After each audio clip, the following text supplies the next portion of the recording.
Today we are going to discuss the fundamental theorem of arithmetic. Before coming to the statement of that theorem, consider the number 100. 100 is equal to 2 into 2 into 5 into 5. 60 is equal to 2 into 2 into 3 into 5. 156, that is equal to 2 into 2 into 3 into 13. 140 is equal to 2 into 2 into 5 into 7. See, I express these numbers as product of prime factors. 100 is 2 into 2 into 5 into 5. Prime factors of 100 are 2 and 5. Prime factors of 60, 2, 3 and 5. 60 is 2 into 2 into 3 into 5. Prime factors of 156 are 2, 3 and 13. 156 is 2 is multiplied 2 times, then 3 into 13. 140, prime factors are 2, 5 and 7. Now come to that statement. Every composite number can be expressed, can be factorized as a product of primes. Here 100 factorized as product of primes. 140 we expressed as product of primes. And this factorization is unique except for the order in which the prime factors occur. For example, 100 we can write 2 into 5 into 2 into 5. What I did, I just changed the order of the factors. 2 into 2 into 5 into 5, 2 into 5 into 2 into 5. Both are same, only I changed the order. In that way, we can change the order, but you cannot express 100 as product of any other primes. We can express 100 as the product of primes 2 and 5 by using the prime number 3 or 7 or 11 or 13 or any other primes. Using any other prime, we cannot express 100. You can express 100 only in one way, that is as the product of 2 and 5. 2 is multiplied 2 times, 5 is multiplied 2 times. Similarly, if you take the number 13915, this number is 5 into 11 into 11 into 23. If you multiply all these numbers, you can see that the answer is 13,915. You cannot express 13,915 in a different way or using different primes. Only by using 5, 11 and 23 we can express 13,915. That is fundamental theorem of arithmetic. Every composite number can be expressed as a product of primes, and this factorization is unique except for the order in which the prime factors occurs. So we can write, if n is a composite number, we can express n p1 into p2 into p3 into etc. some pk, where p1, p2, p3, pk are prime numbers. That is fundamental theorem of arithmetic. Express 3825 as product of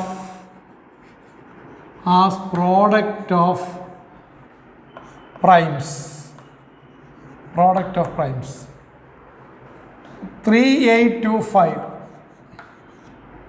See, first you can divide this number by 3. Take the sum of the digits. 3 plus 8, 11, 11 plus 2, 13, 13 plus 5, 18. 1 plus 8 is 9. So, sum of digit is divisible by 3. So, the number is divisible by 3. 1, 3 2s are 6, 3 7s are 21, 3 5s are. So, 1275. Again, you can divide by 3. Sum of digit 3, 3 plus 7, 10, 10 plus 5, 15. So, that 15 is divisible by 3. So, you can divide that number also by 3. 4 3s are 12, 3 2s are 6, then 5. Then this number is not divisible by 2, it is not divisible by 3. Here the sum of digit is equal to 11. But you know that it is divisible by 5. 8 5s are 40, then 5 5s are. Again you can divide that number by 5. 1, 7. So 3825 is equal to the 3 is multiplied 2 times. 5 multiplied 2 times, then 17. Or you can write 3825 is equal to 3 square into 5 square into 17. Okay. See, an application of fundamental theorem of arithmetic. Prove that there is no natural number n for which 4 raised to n ends with the digit 0. Prove that there is no natural number n for which 4 raised to n ends with the digit 0. What is 4 raised to n? 4 raised to n is equal to 2 square whole raised to n. That is equal to 2 raised to 2n. So, prime factors of 4 raised to n. Only one prime factor, that is 2. 2 is the only one prime factor of 4 raised to n. 2 is multiplied 2n times. See, there is no other prime factor for this number. Therefore, 5 is not a factor of this number. If a number ends in 0, definitely 5 is a factor of that number.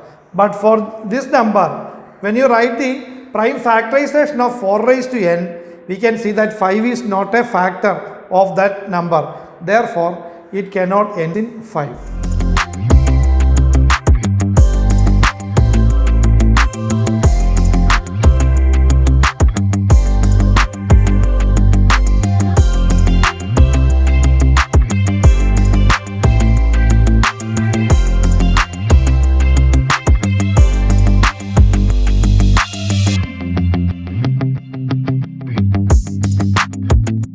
The prime numbers. We know that prime numbers are numbers which are having exactly 2 factors. See, when you consider 2, what are the factors of 2? 1 and 2. No other factor for that number 2. If you take the number 3, you can see that only 2 factors, 1 and the number 5. The factors are 1 and 5. 7, the factors are 1 and 7. Such numbers are called prime numbers. Composite numbers, see, we know that 4 is a composite number. Why it is composite number? It has minimum 3 factors. Factors of 4, 1, 2, 4. See, 3 factors are there. 6, what are the factors? 1 is a factor, 2 is a factor, 3 is a factor, 6 is also a factor. There are 4 factors for 6.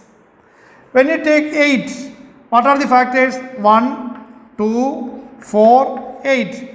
4 factors are there for that number 8. So, composite numbers are numbers having minimum 3 factors. Prime numbers have exactly 2 factors.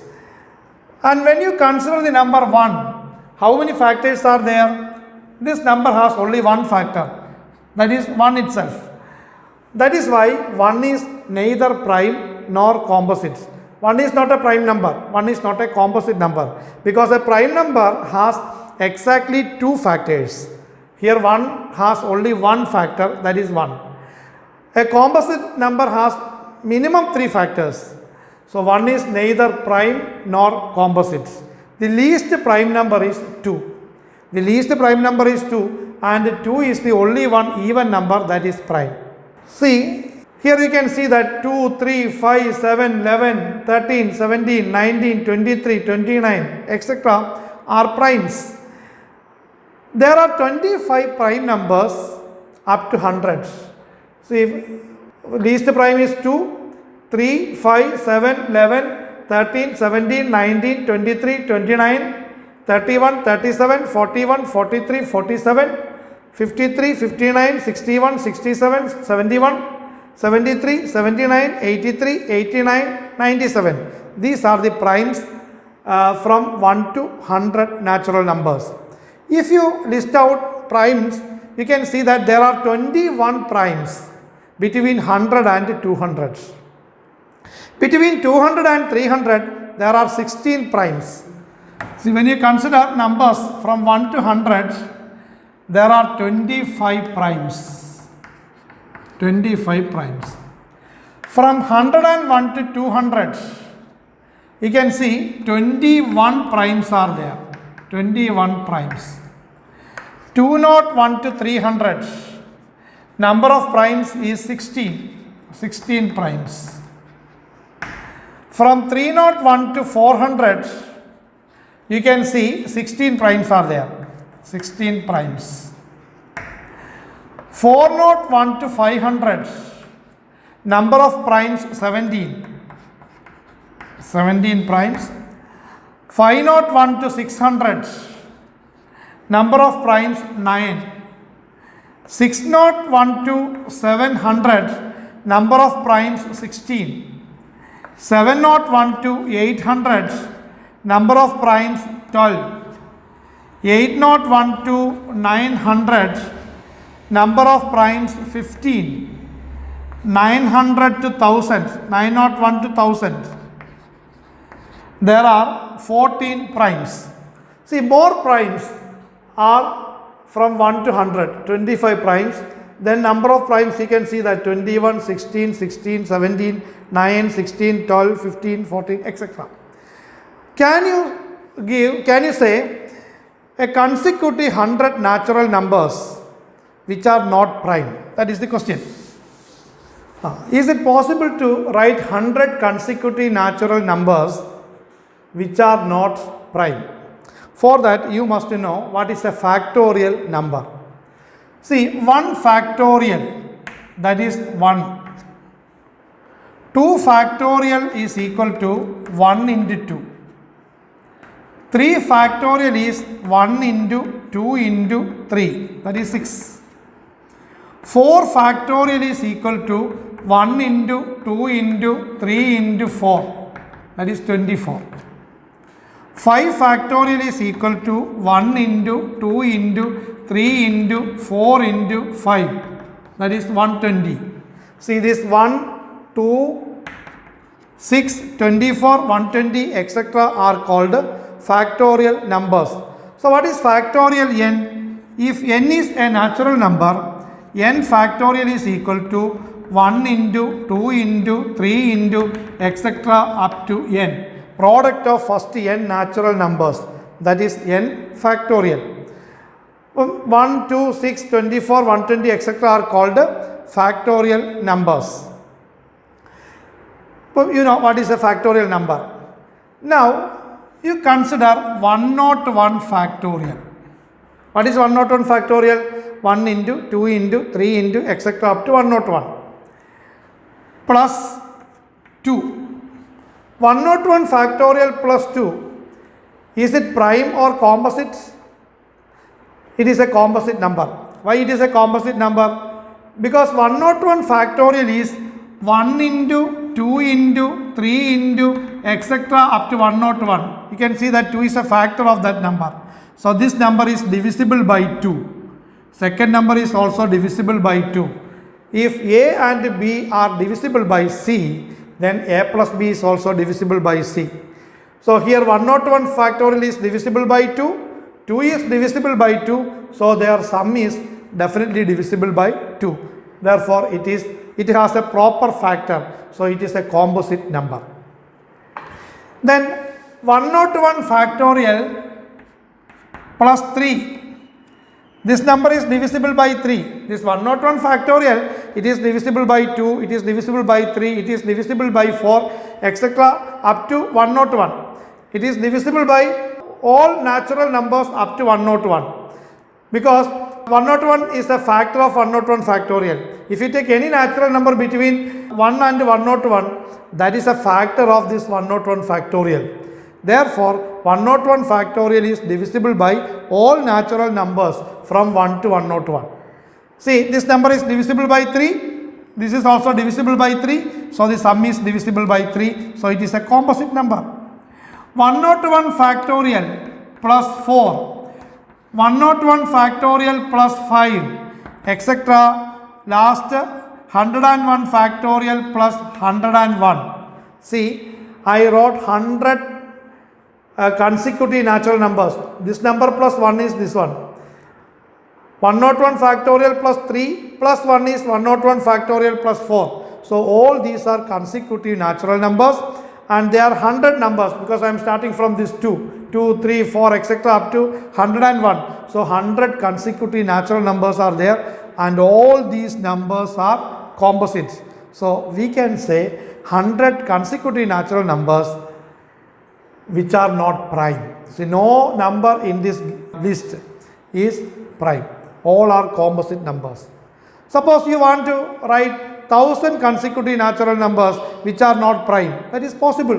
What you have to do? 1001 factorial plus 2, 1001 factorial plus 3, etc. 1001 factorial plus 1001. See, you are getting 1000 consecutive natural numbers. No number from this list is a prime number. All are composite numbers. Now a question arises. Is primes are finite? Primes are not finite. Primes are infinite. See, here you can say 100 consecutive natural numbers which are not primes. Here you can say 1000 consecutive natural numbers. No number is a prime number. In that way, if you want, you can say 1 lakh consecutive natural numbers. No number will be a prime in that list. Even then, primes are infinite. That is what we are going to prove now. Infinitude of primes. There are infinitely many primes. Prime numbers are infinite. How do we prove that? We know that 2 is a prime number, 3 is prime, 5 is prime, 7 is prime, 11 is prime, etc. Or we can say 2, 3, 5, 7, 11 are sum of prime numbers. Are sum of prime numbers. Prime numbers. Let P1 is a prime number. P2 is another prime. P1 and P2 are prime numbers, different prime numbers. I am going to take P1 into P2 plus 1.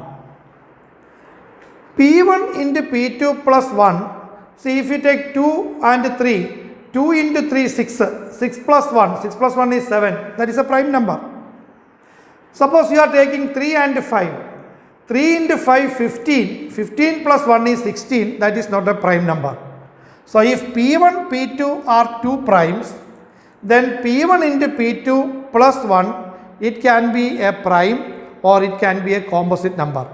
Suppose P1 into P2 plus 1 is a prime number, then we are going to call it as P3. If P1, P2 plus 1 is a prime number, we are going to call it as P3. So, we started with 2 primes and in this stage we are getting a new prime, that is P3. Suppose P1, P2 plus 1 is not a prime number. If it is not a prime number, then that number is certainly a composite number because this is greater than 1. 1 plus P1, P2 is greater than 1. There is only one number among natural numbers. There is only one number which is neither prime nor composite, that is 1. Here we are considering the number greater than 1. So, definitely it is a prime or composite. If P1, P2 plus 1 is not a prime number, then it will be a composite number. Every composite number has a prime factor. That prime factor is not P1 because this number is not divisible by P1. When you divide this number by P1, what you will get? You will get the remainder 1. When you divide this number by P2, so what is this number? A multiple of P2 plus 1. So, when you divide that number by P2, remainder is 1. So, P1 and P2 are not factors of P1, P2 plus 1. So, definitely there is a prime factor and that factor is different from P1 and P2. You call that factor as P3. So, anyway, you are getting one more prime. If P1, P2 plus 1 is a prime, that is your third prime. If that is not a prime, then it will be a composite number and it has a prime factor and that factor is different from P1 and P2. That factor is our P3. So, we started with the 2 primes and we are getting one more prime in this stage. Now what I am going to do? P1 into P2 into P3. Now we are having 3 primes plus 1 you consider. What about this number? Suppose that number is a prime number. We are happy. We are going to call it as 4th prime P4. If it is not a prime number, definitely it is a composite number. And if it is a composite number, it has a prime factor, and that prime factor is different from P1, P2 and P3. Because this number is not exactly divisible by P1, P2 and P3. Therefore, the prime factor of that number must be different from P1, P2 and P3. That prime factor is our P4. So, if this number is prime, then that number itself is P4.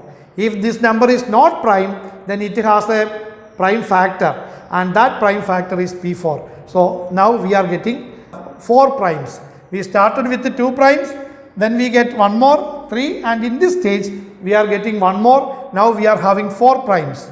Now what we can do? P1, P2, P3, P4 you take products plus 1. Again, if this number is a prime number, that number is 5th prime. If it is not a prime number, then it is a composite number. It has a prime factor, and that prime factor is different from P1, P2, P3 and P4. That factor is our 5th prime. In that way, you can continue indefinitely. So what we are getting? Each stage you are getting new primes. That process is you can continue without an end. Therefore, there are infinitely many primes. That is the proof for infinitude of primes.